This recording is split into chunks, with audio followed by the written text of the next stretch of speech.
Tidak hentinya kita panjatkan puji dan syukur kehadirat Allah Azza wa Jalla atas limpahan nikmat serta karunia-Nya yang begitu sangat banyak kepada kita semua. Sehingga kita bisa kembali duduk bersama di tempat yang mulia ini. Dalam sebuah majlis ilmu.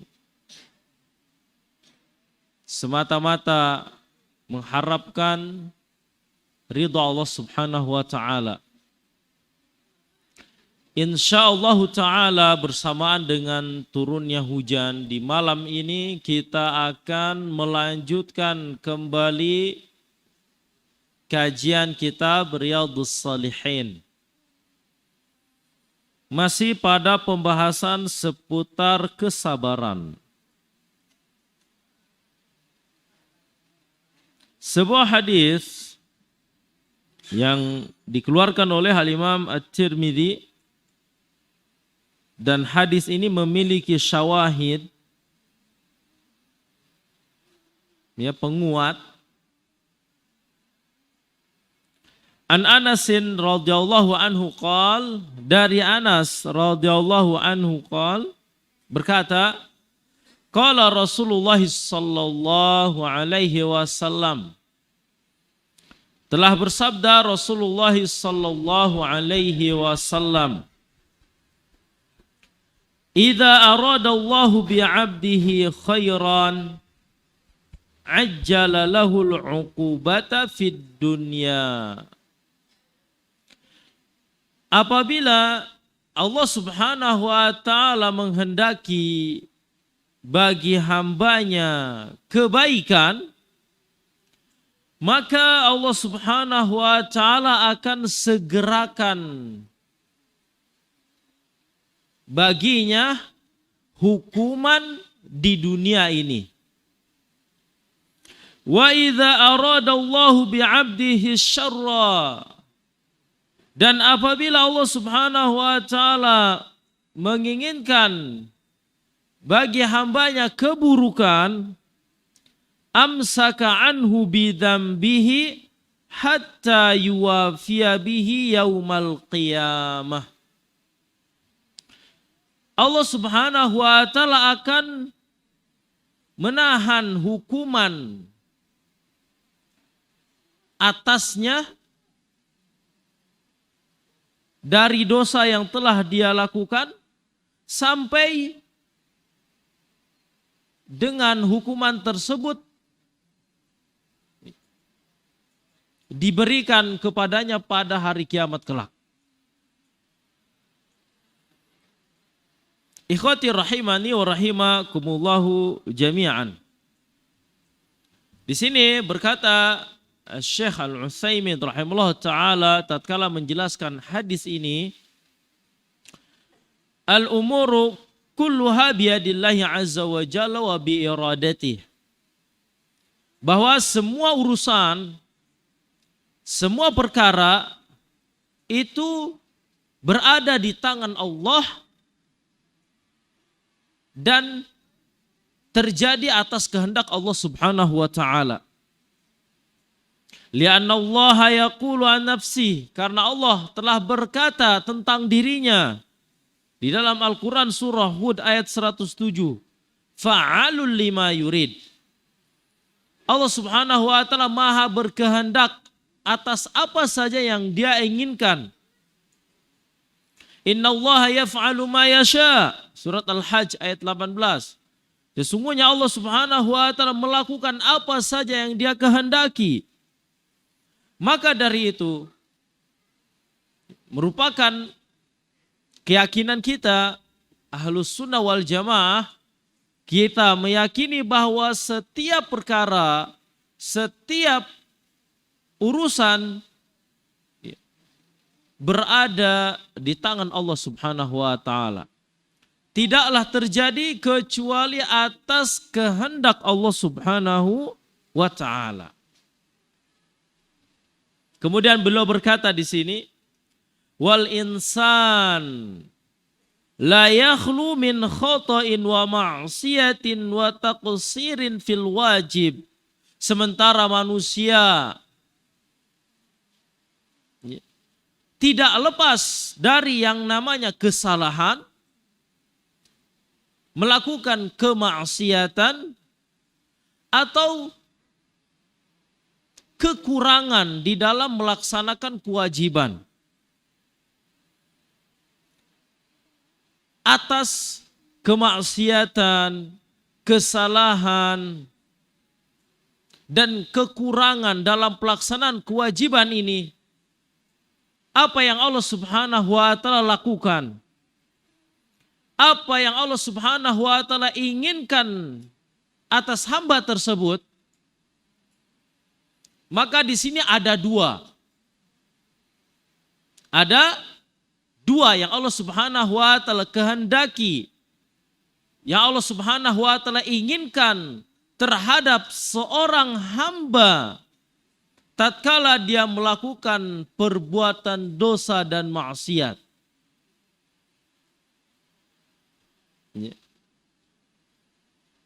Boleh jadi yang pertama yang akan Allah lakukan, Allah akan menyegerakan hukuman baginya atas dosa yang telah dia lakukan di dunia ini. Jadi yang pertama, Allah akan menyegerakan hukuman dosa yang telah dia lakukan di dunia ini. Menyegerakan hukumannya di dunia ini atas dosa yang telah dia lakukan. Atau yang kedua,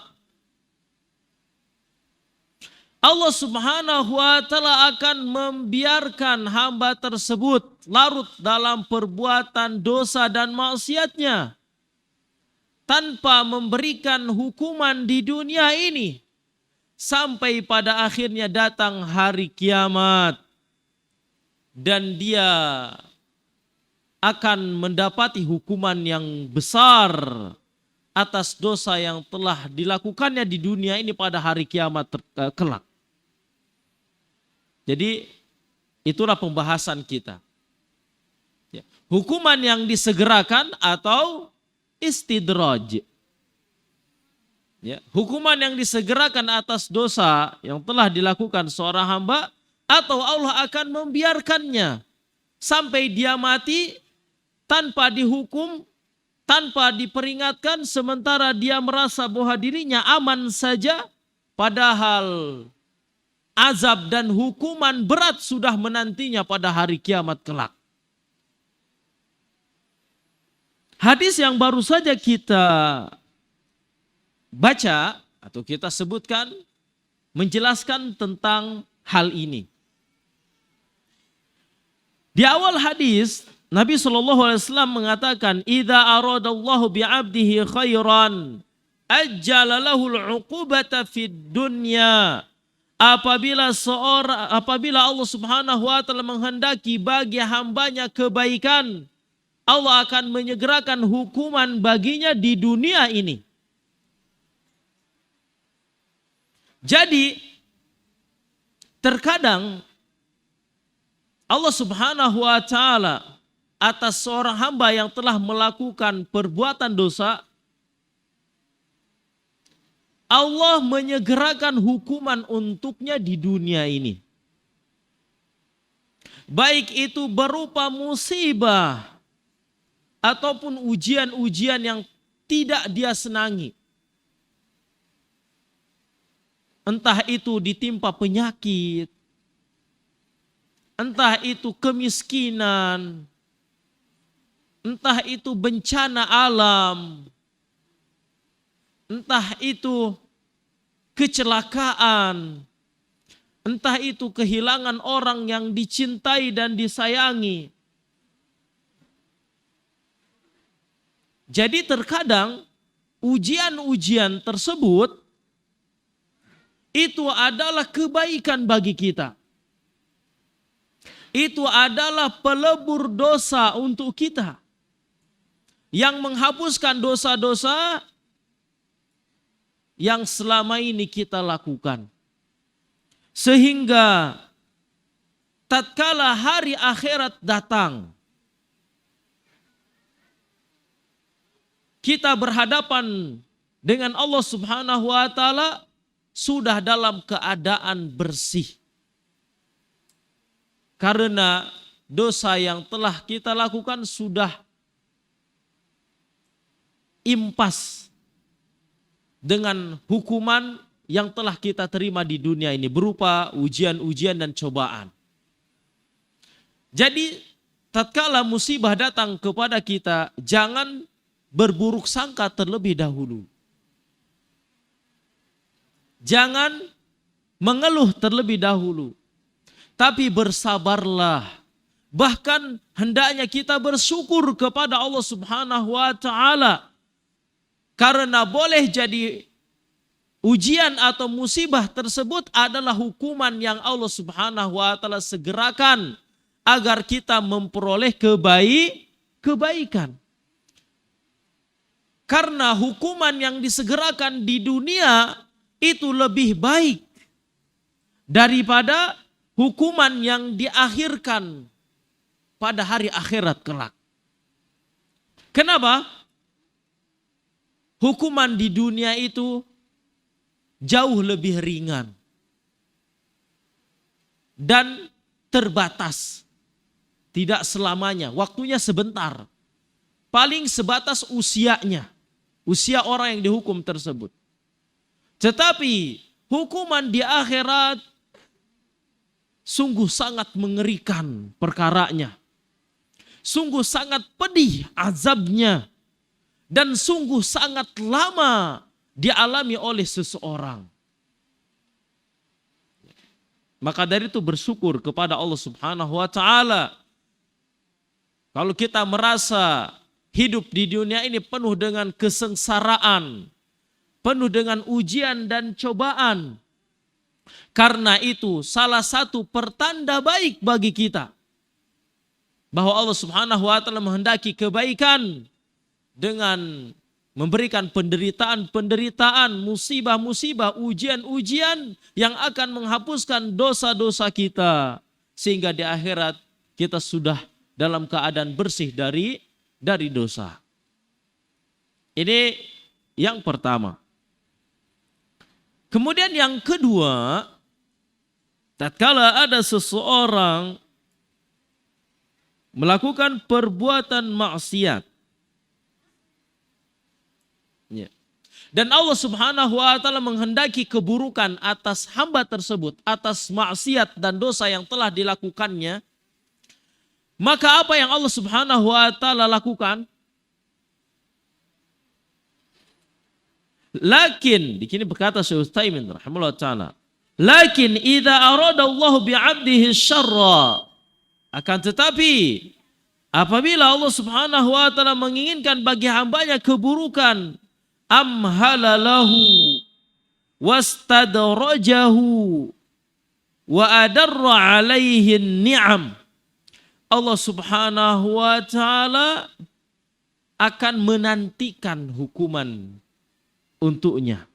Maksudnya mengakhirkan hukuman untuknya. Dan Allah Subhanahu wa taala akan mengistidrajnya, membiarkannya. Bahkan Allah Subhanahu wa taala akan memberikan kenikmatan-kenikmatan pada dirinya. Bersamaan dengan dosa dan maksiat yang dia lakukan, Allah berikan kenikmatan. Sehingga dia tidak menyadari atas dosanya. Sehingga dia tidak menyadari akan hukuman yang telah menantinya. Dan Allah akan hindarkan dia dari ujian, dari cobaan, dari musibah. Sehingga dia merasa senang, merasa bahagia atas ketiadaan ujian, cobaan, hukuman. Padahal dia selalu melakukan perbuatan dosa dan maksiat. Allah biarkan dia senang dengan kenikmatan sedikit yang Allah berikan kepadanya di dunia ini. Padahal semua itu justru akan menjadi petaka besar. Akan menjadi bencana besar bagi dirinya di akhirat kelak. Di mana Allah Subhanahu wa taala akan membiarkannya terlalu dalam kemaksiatan. Ya. Sementara dia merasa aman-aman saja sampai suatu saat dia mati. Kemudian dia dapati sudah berada di alam akhirat dan hukuman berat menimpa dirinya. Azab yang pedih dia alami di hari akhirat kelak. Itulah istidraj. Itulah istidraj. Yaitu di mana seorang hamba terlalu dalam perbuatan maksiat kepada Allah Subhanahu wa taala sementara dia merasa tidak dihukum, tidak diuji, tidak dicoba oleh Allah Subhanahu wa taala. Justru sebaliknya, dia diberikan kenikmatan-kenikmatan, kesenangan-kesenangan. Padahal dia selalu melakukan perbuatan dosa dan maksiat. Ini istidraj. Maka dari itu bagi siapa saja yang merasa diberikan kenikmatan, baik itu berupa kekayaan, kesehatan, jabatan, ya, dia merasa senang, merasa aman, padahal terus bermaksiat kepada Allah Subhanahu wa taala. Jangan senang terlebih dahulu. Jangan bahagia terlebih dahulu dan jangan merasa aman. Jangan-jangan itu adalah istidraj. Dan ini sungguh sangat berbahaya. Sangat berbahaya. Oleh karenanya kita manusia, hamba-hamba Allah Subhanahu wa taala hendaknya selalu merasa khawatir, merasa takut kepada Allah Subhanahu wa taala. Kalau kita selama ini tidak merasa diuji, tidak merasa dicoba, kita merasa senang, apa yang kita inginkan selalu dicukupkan oleh Allah. Apa yang kita andai-andaikan selalu tercapai. Kita harus hati-hati. Jangan-jangan ada dosa di sana yang Allah Subhanahu wa taala biarkan terjadi pada kita. Allah Subhanahu wa taala berikan kesenangan tapi di akhirat justru menjadi petaka besar. Berbuah azab di sisi Allah Subhanahu wa taala. Ikhwati rahimani wa rahimakumullahu jami'an. Jadi seperti itulah. Ya, dan kesimpulannya yang pertama, jangan bersedih hati, jangan bersu'udzon kepada Allah Subhanahu wa taala apabila kita merasa sengsara, merasa diuji, banyak cobaan, karena boleh jadi itu adalah penghapus dosa. Hukuman yang Allah Subhanahu wa taala segerakan kepada kita di dunia ini agar di akhirat kita tidak menderita. Dan yang kedua, jangan merasa aman. Ya, merasa senang atas nikmat-nikmat yang telah Allah berikan kepada kita sementara kita larut dalam perbuatan dosa dan maksiat. Karena boleh jadi itu adalah istidraj dari Allah Subhanahu wa taala. Hukuman yang ditangguhkan, diakhirkan oleh Allah Subhanahu wa taala sampai pada hari akhirat kelak. Na'udzubillahi min dzalik. Kemudian ikhwati rahimani wa rahimakumullahu jami'an. Yang selanjutnya, sebuah hadis yang diriwayatkan oleh Al-Imam At-Tirmidzi dan beliau berkata haditsun hasan. Hadisnya hadis hasan. Wa qala Nabi sallallahu alaihi wasallam, dan berkata Nabi sallallahu alaihi wasallam, inna 'idhamal jazaa'i ma 'idhamil bala. Sesungguhnya besarnya balasan sebanding dengan besarnya ujian. Wa inna Allah ta'ala idza ahabba qauman ibtalahum. Dan sesungguhnya Allah Ta'ala apabila mencintai suatu kaum, Allah akan menguji mereka. Faman radhiya falahu ridha. Maka barang siapa yang ridha, maka baginya keridhaan Allah. Wa man sakhita falahu sukhtu. Dan barang siapa yang murka, yang marah-marah, yang tidak ridha atas ujian yang menimpa dirinya, maka baginya kemurkaan Allah. Hadis ini menjelaskan kepada kita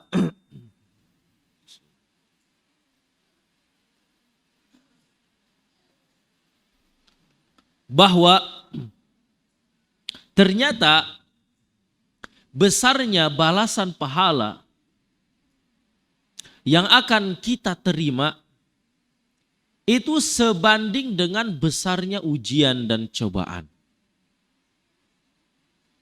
Semakin besar dan berat ujian, maka semakin besar pula pahala yang akan kita peroleh.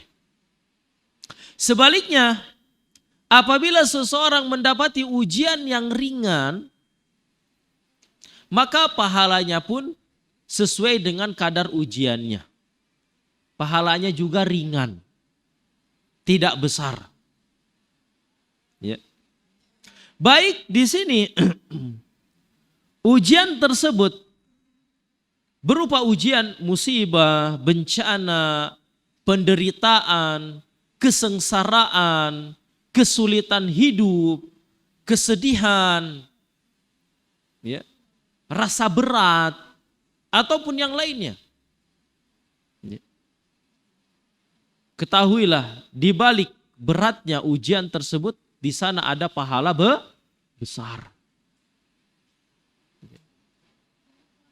Pahala besar tersebut akan diraih apabila kita ridho, apabila kita bersabar. Karena Nabi di sini mengatakan faman radhiya falahur ridho. Maka barang siapa yang ridho, maka baginya keridhaan Allah Subhanahu wa taala. Dan menjadi sebuah kerugian besar kalau ada seseorang sudah memperoleh ujian berat, ujian besar, terus dia tidak ridho, terus dia tidak bersabar, yang harusnya dia memperoleh pahala besar, di sini dia tidak memperoleh apa-apa, atau bahkan justru dia mendapatkan dosa dan kemurkaan Allah Subhanahu wa taala. Karena Nabi SAW mengatakan, wa man sakhita falahu sukhtu. Maka barang siapa yang murka, artinya tidak sabar dan tidak ridho atas ujian dan musibah yang menimpa dirinya, maka baginya kemurkaan Allah Subhanahu wa taala. Jadi kemarahan, emosi, ketidaksenangan, ya, itu sungguh sangat merugikan kita. Ya. Tatkala datang musibah, kita marah, kita emosi, mencari, ya, kesalahan siapa yang salah, bukannya diridhoi, disabari, ya, malah mencari objek untuk menjadi sasaran kemarahan, objek untuk disalahkan. Ini justru akan menjadi kerugian bagi kita. Yang harusnya mendapatkan pahala besar, justru malah mendapatkan dosa serta kemurkaan Allah Subhanahu wa taala. Termasuk juga ikhwati fillah rahimani wa rahimakumullahu jami'an. Di dalam kita melaksanakan ibadah kepada Allah Subhanahu wa taala, semakin kita merasa berat,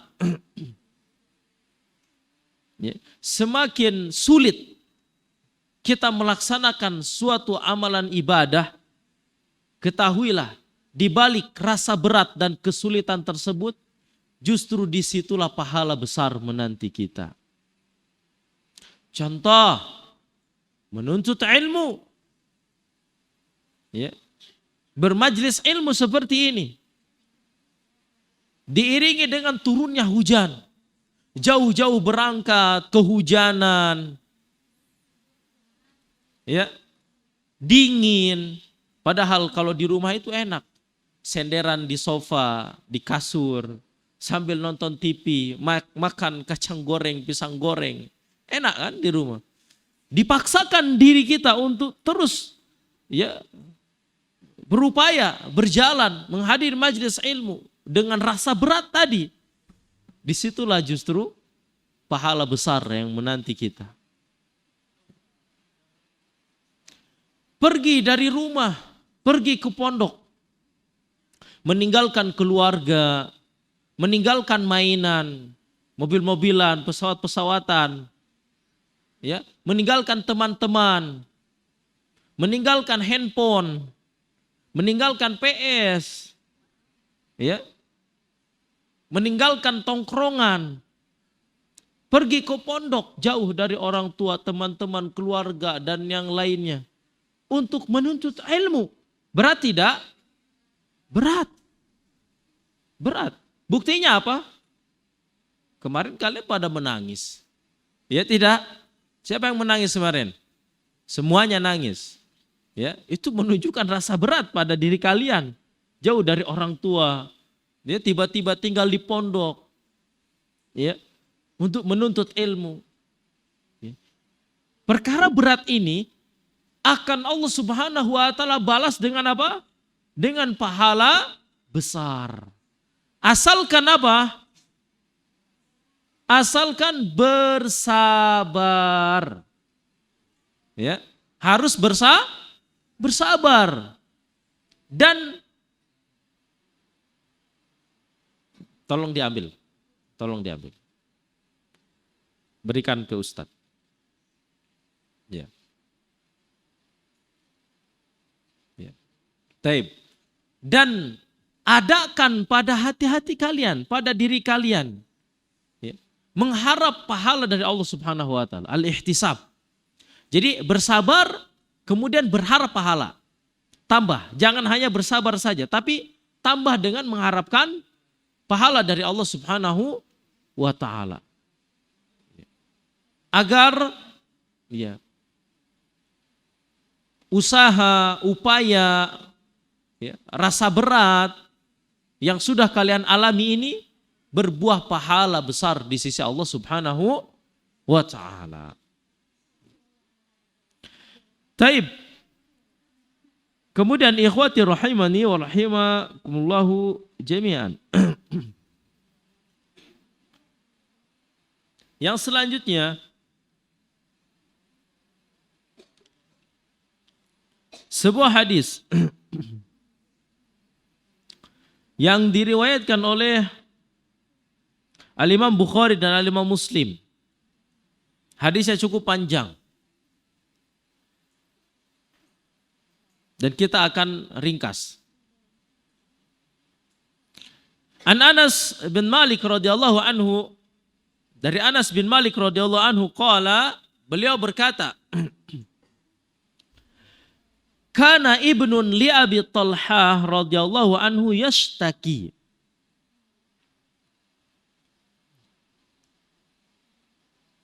Adalah putra dari Abi Talhah radhiyallahu anhu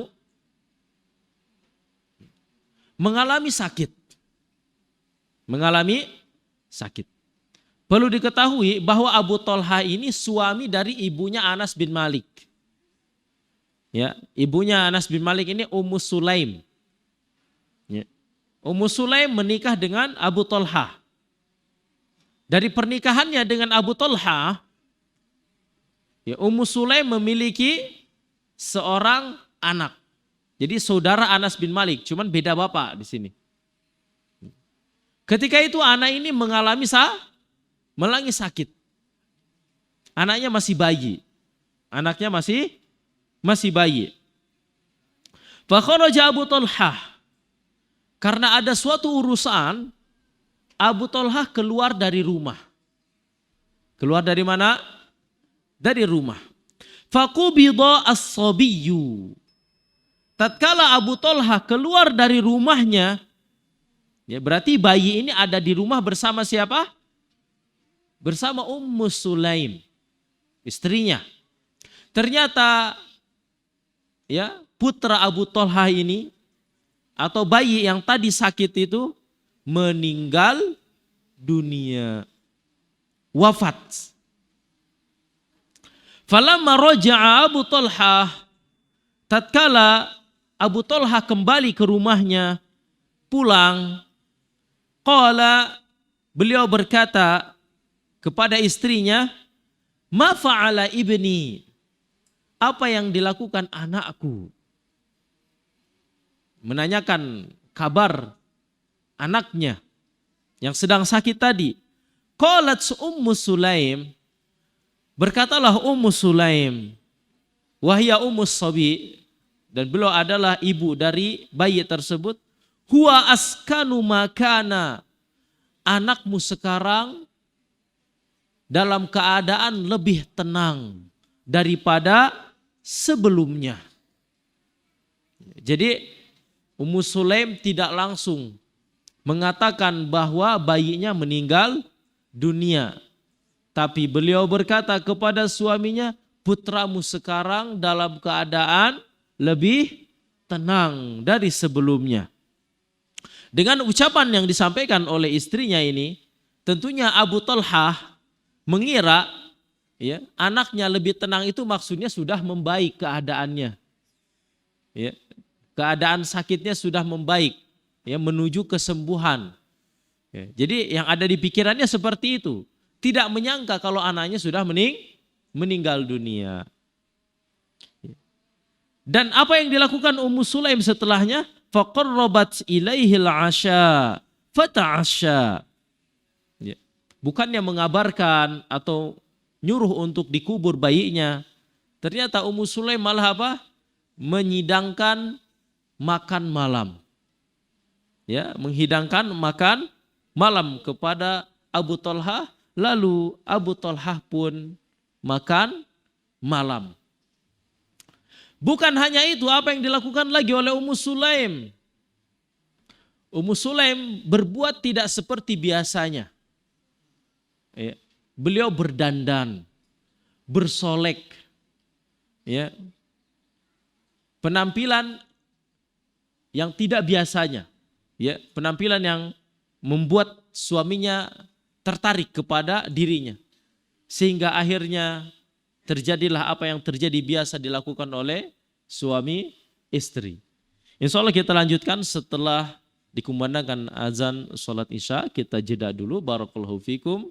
Assalamualaikum warahmatullahi wabarakatuh. Allahu Akbar, Allahu Akbar. Asyhadu an la ilaha illallah.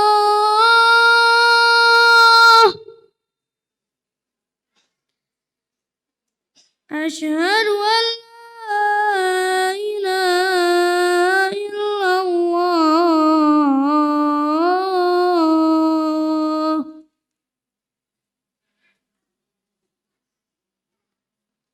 Asyhadu anna Muhammadar Rasulullah.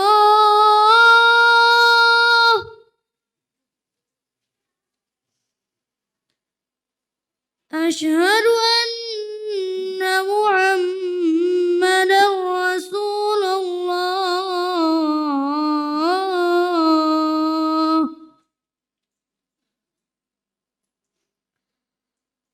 Hayya 'alas shalah.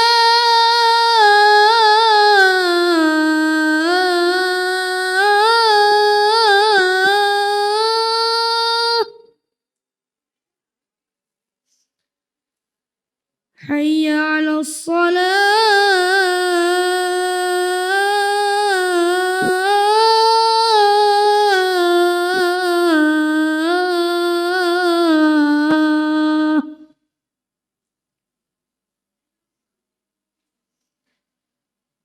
Hayya 'alal falah.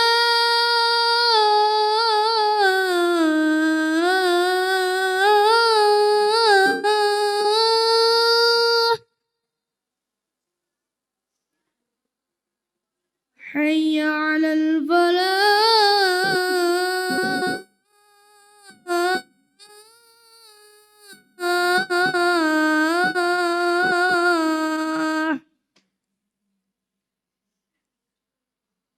الله أكبر الله أكبر لا إله إلا الله.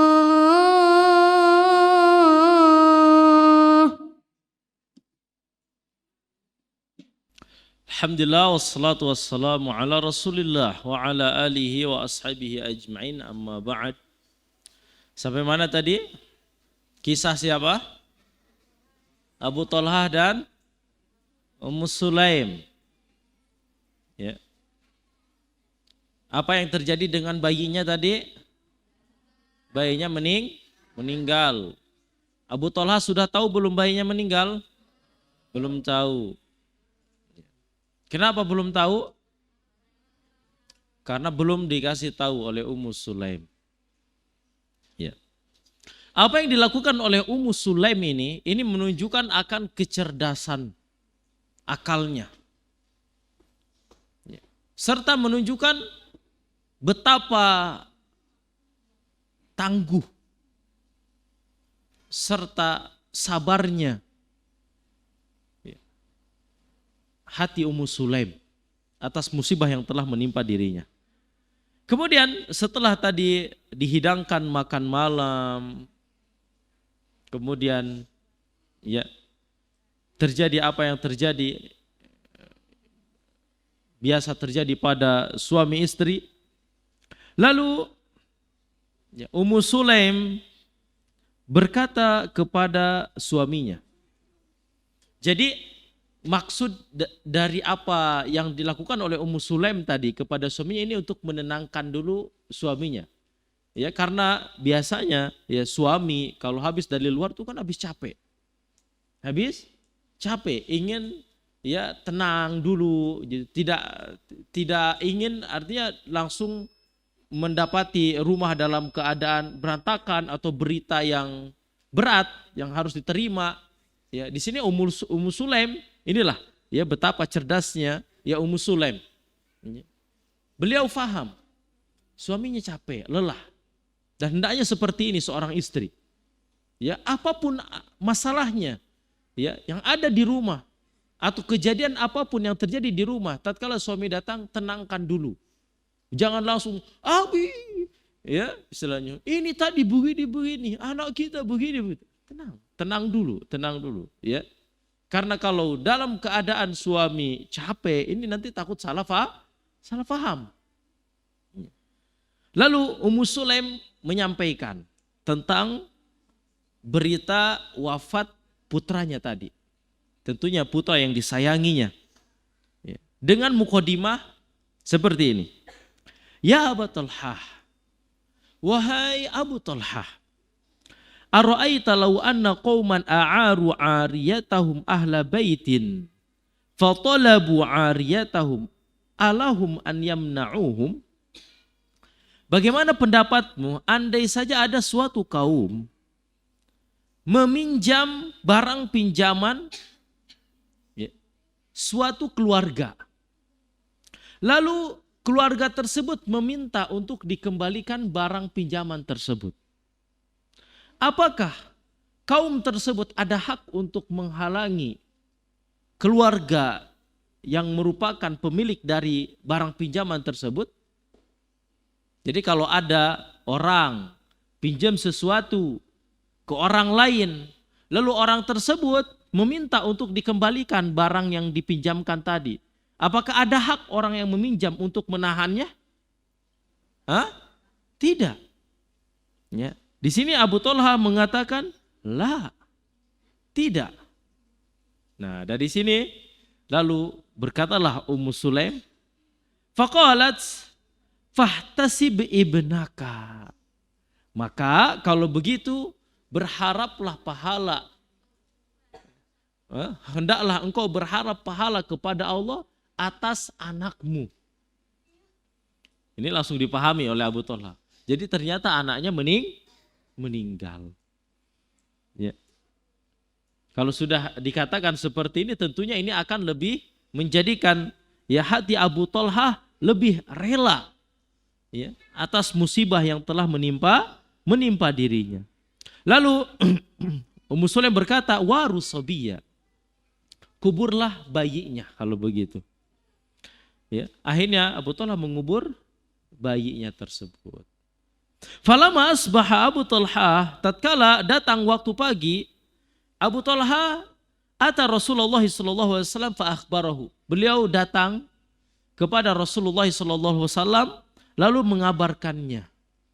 mengabarkan tentang kejadian yang terjadi pada dirinya di malam tersebut, yaitu ya wafatnya putra yang telah yang beliau cintai, serta perbuatan yang dilakukan oleh istrinya Ummu Sulaim. Faqala, lalu Nabi berkata, a'arrastumul lailah, apakah kalian telah berhubungan malam tadi? Qala na'am, lalu Abu Talhah berkata, iya. Qala, lalu Nabi SAW mengatakan, Allahumma barik lahuma, ya Allah berikanlah keberkahan untuk mereka berdua. Fawaladat gulaman, ternyata ya kemudian Ummu Sulaim hamil dan melahirkan kembali seorang putra. Faqala li Abu Talhah, maka berkata kepadaku Abu Talhah, maksudnya Abu Talhah di sini berkata kepada siapa? Kepada Anas bin Malik, merupakan saudara dari bayi ini. Ihmilhu hatta ya'tiya bihi an-nabiy sallallahu alaihi wasallam, bawalah bayi ini ya sampai kamu hatta ta'tiya bihi an-nabiy sallallahu alaihi wasallam, sampai kamu bawa ini kepada Nabi sallallahu alaihi wasallam. Wa ba'atha mahu bitamarat, dan Abu Talhah membekali ya Anas bin Malik dengan kurma. Faqala, lalu dia berkata, ama'ahu syai'un, apakah bersamanya sesuatu? Qala na'am, iya. Tamarat, ada kurma. Fa akhadhaha Nabi sallallahu alaihi wasallam, lalu Nabi SAW mengambil kurma-kurma tersebut. Famadhaghaha, lalu Nabi SAW mengunyahnya. Tsumma akhadhaha min fihi faja'alaha fi fiyyis sabi. Lalu Nabi SAW mengambil kurma yang sudah dikunyah di bibirnya, lalu diberikan kepada bibir bayi. Untuk di apa? Dikemut. Jadi diletakkan di mulut bayi tersebut. Tsumma hannakahu wa sammahu Abdullah. Kemudian Nabi SAW mentahniknya dan menamakan bayi tersebut dengan nama Abdullah. Tahnik itu yaitu kurma dikunyah, ya setelah lembut diambil, diletakkan di ujung jari, lalu dimasukkan ke mulut bayi dan diletakkan di langit-langit mulutnya. Nah, hanak. Itu namanya tahnik. Seperti itulah kisahnya. Ya. Ikhwati rahimani rahimakumullahu jami'an. Di sini faidah yang bisa kita ambil, yaitu yang pertama, hadis ini menunjukkan akan kuatnya kesabaran Ummu Sulaim, serta menunjukkan akan begitu sangat cerdasnya akal Ummu Sulaim, ya, di mana beliau tidak panik, ya, tidak gelisah yang berlebihan, tidak bersedih dengan kesedihan yang berlebihan, padahal putranya meninggal. Padahal kasih sayang ibu biasanya jauh lebih besar daripada seorang ayah.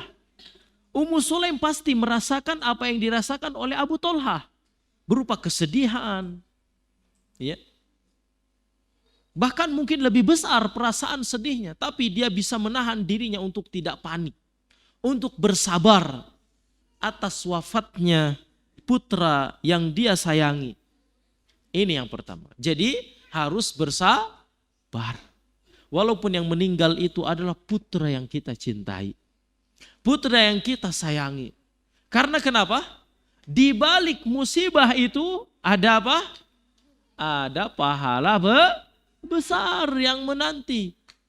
Rasa berat yang kita rasakan akan Allah ganti dengan yang jauh lebih besar, yaitu berupa pahala besar Bahkan ya pada hadis yang telah kita bahas sebelumnya, ya bahwa barang siapa yang Allah Subhanahu wa taala cabut darinya orang yang dia kasihi, ya Allah Subhanahu wa taala akan berikan kepadanya balasan surga. Masya Allah. Asalkan bersabar. Ya. Kemudian juga pada hadis ini terdapat faidah, yaitu tentang perkara tahnik. Perkara apa? Tahnik. Tahnik itu tadi, ya, mengunyahkan kurma, ya, di mulut seseorang, ya, lalu kurma yang sudah lembut tersebut diambil di ujung jari lalu diberikan kepada bayi, diletakkan di langit-langit mulutnya. Maka di sini ada dua pandangan. Ada dua pandangan. Yang pertama,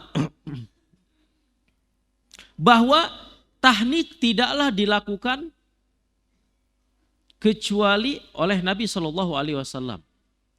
Jadi itu merupakan kekhususan Nabi Shallallahu Alaihi Wasallam dan kebiasaan yang biasa dilakukan oleh para sahabat tatkala mereka, ya, memiliki putra yang baru lahir, ya, mereka bawa kepada Nabi Shallallahu Alaihi Wasallam, ya, sambil membawa kurma, ya, lalu meminta untuk ditahnik oleh Nabi Shallallahu Alaihi Wasallam. Dikarenakan apa? Ingin ngalap berkah. Ingin ngalap berkah. Dari siapa? Dari Nabi Shallallahu Alaihi Wasallam. Karena setiap apa yang bersumber dari Nabi Shallallahu Alaihi Wasallam itu terdapat keberkahan di dalamnya. Hatta liur, air ludah Nabi Shallallahu Alaihi Wasallam di situ ada berkahnya. Rambut, keringat, ya, Nabi Shallallahu Alaihi Wasallam itu ada berkahnya. Dan ini yang diinginkan oleh para sahabat Nabi SAW, ada pada putra-putra mereka keberkahan dari Nabi Shallallahu Alaihi Wasallam agar ada pada putra-putranya. Tapi perlu digarisbawahi dengan garis yang sangat besar agar tidak salah difahami bahwa keberkahan ini atau ngalap berkah seperti ini hanya khusus pada Nabi Shallallahu Alaihi Wasallam. Tidak bisa dikiaskan kepada selain beliau. Kepada orang soleh umpamanya. Kepada orang yang dianggap wali. Kepada ustadz. Kepada kiai. Ya. Tidak ada keberkahan pada mereka dari jasad-jasadnya. Air liurnya gak ada. Ya. Tidak ada. Ini hanya ada pada Nabi Shallallahu Alaihi Wasallam. Jadi tidak benar kalau ada seorang ngalap berkah dengan ngusap-ngusap tangan ustadznya, ya, ke wajahnya, air liurnya diminta, air bekas minumnya diambil lalu diminum karena berkah ini bekas ustadz. Tidak ada seperti itu. Ini hanya khusus pada Nabi Shallallahu Alaihi Wasallam. Kalau ingin ngalap berkah dari ustadz, dari kiai, dari orang soleh, caranya adalah dengan mengambil ilmu darinya. Tuh. Ya. Atau meminta didoakan olehnya. Boleh. Boleh seperti itu. Minta didoakan. Ya.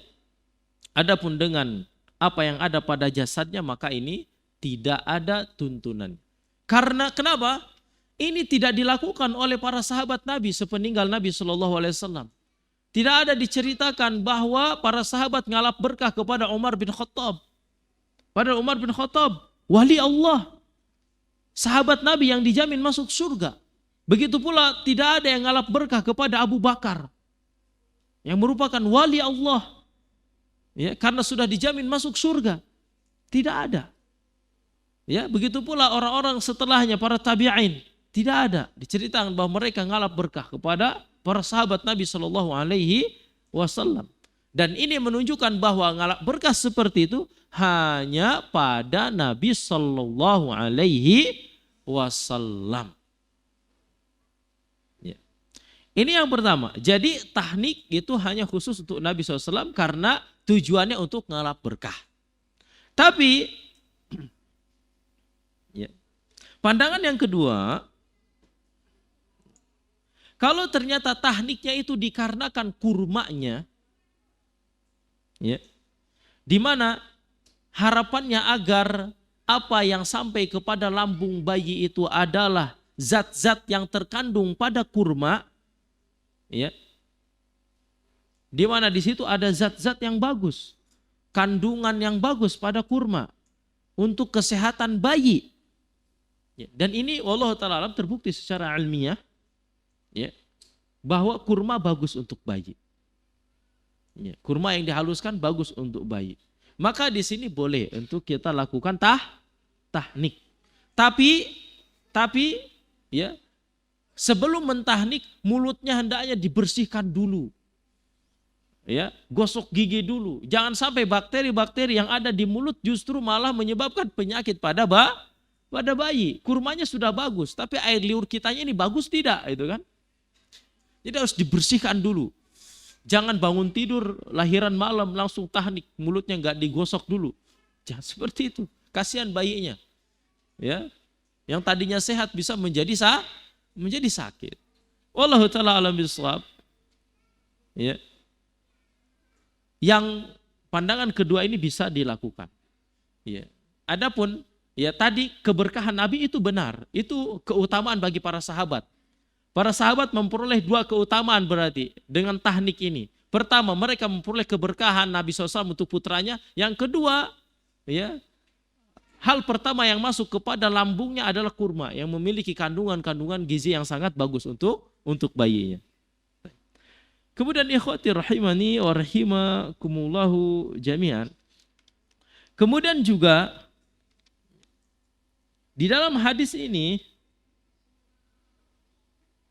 terdapat salah satu tanda kebesaran Allah Subhanahu wa taala, yaitu pada doa yang dipanjatkan oleh Nabi Shallallahu alaihi wasallam.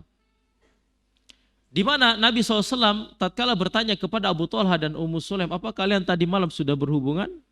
Lalu Abu Talha mengatakan iya. Nabi SAW berdoa, "Allahumma barik lahuma," ya Allah berikanlah keberkahan kepada duanya. Ternyata doa yang dipanjatkan oleh Nabi SAW ini mustajab. Di mana dari hasil hubungan tersebut lahirnya seorang anak. Bukan hanya itu, ternyata anak yang terlahir ini memiliki keberkahan. Karena tadi doa keberkahan yang dipanjatkan oleh Nabi SAW. Allahumma barik lahuma, ya Allah berikanlah keberkahan pada keduanya. Yaitu di mana ya dari hasil ya hubungan tadi lahirlah anak yang berkah. Anak yang berkah. Apa bentuk keberkahannya? Di mana anak ini, siapa namanya? Abdullah ini ternyata memiliki 9 anak. Memiliki apa? 9 anak dan semuanya adalah ahli Quran. Semuanya apa? Ahli Quran. Sebutkan dalam riwayat ini. Masya Allah. Berkah nggak punya anak ahli Quran? Berkah. Dan inilah yang diharapkan oleh orang tua kalian. Kenapa kalian dimondokin di Al-Yusra? Agar menjadi ahli Quran. Karena anak yang ahli Quran itu berarti anak yang berkah. Apa arti berkah itu? Banyak kebaikan. Ini keberkahan. Ya, agar kalian berkah untuk orang tua kalian. Kalian harus menjadi ahli Quran. Belajarlah sungguh-sungguh, hafalkanlah Al-Quran. Agar kebaikan sampai untuk kedua orang tua kalian. Kemudian yang terakhir, satu lagi faidah. Di sini Nabi SAW menamakan bayinya dengan nama apa? Abdullah. Ini menunjukkan bahwa di antara sunnah memberikan nama untuk seorang anak, terutama anak laki-laki, hendaknya dinamakan dengan nama Abdullah. Ada yang namanya Abdullah gak di sini? Hah? Enggak ada. Taib. Atau Abdurrahman. Atau ya, nama yang ada unsur penghambaan di situ, yang ada abdunnya. Lalu setelahnya nama Allah. Abdul Rahman, Abdul Razak, Abdul Wahhab, Abdul Ghani, Abdul Hamid, ya, Abdul Halim, dan seterusnya.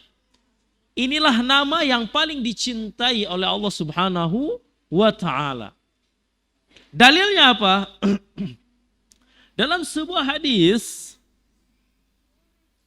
Nabi Sallallahu Alaihi Wasallam pernah bersabda, Ahabbul asma'i inna ahabba asma'ikum ilallahi Abdullah wa Abdurrahman. Hadis sahih riwayat Imam Muslim. Sesungguhnya nama yang paling dicintai oleh Allah Subhanahu wa taala yaitu Abdullah dan Abdurrahman. Lalu para ulama memberikan sebuah faidah, ya, masuk ke dalamnya juga nama-nama yang terdapat unsur penghambaannya kepada Allah Subhanahu wa taala. Itu. Jadi nanti kalau kalian udah besar, menikah, punya anak, namakan anaknya dengan yang ada unsur penghambaannya kepada Allah Subhanahu wa taala. Jangan justru dengan nama-nama yang aneh, yang sulit untuk diucapkan. Ya. Kuek syak namanya gitu kan. Ada yang namanya kayak gitu, susah. Bahkan saya pernah mendapatkan berita, ada anak namanya 17 suku kata. 17 kata namanya itu. Yang terkadang justru nama ini akan menyempitkan hati anaknya tatkala besar nanti. Karena menjadi bahan ejekan orang-orang. Menjadi bahan ejekan teman-temannya. Karena namanya aneh. Kayak kereta. Susah untuk diucapkan. Jangan sampai seperti itu. Apalagi kalau sampai namanya itu ternyata niru-niru nama orang kafir. Ini enggak boleh. Haram. Berilah dengan nama-nama yang mudah untuk diucapkan. Nama-nama tadi yang ada unsur penghambaannya. Nama-nama meniru nama-nama orang soleh. Nama para nabi umpamanya. Para ulama, para sahabat nabi. Silahkan. Atau nama-nama yang memiliki kandungan makna yang bagus. Sahlun, mudah, umpamanya. Zaki, cerdas, ya, dan seterusnya. Jadi seperti itu. Kalau ingin memberikan nama sesuai dengan tuntunan Nabi Sallallahu Alaihi Wasallam. Tapi mungkin sampai di sini saja kajian kita pada kesempatan malam hari ini. Wallahu ta'ala a'lam bishawab.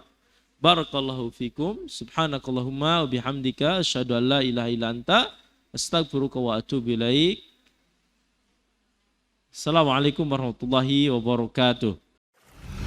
Al Yusra TV, menuntun umat dengan ilmu.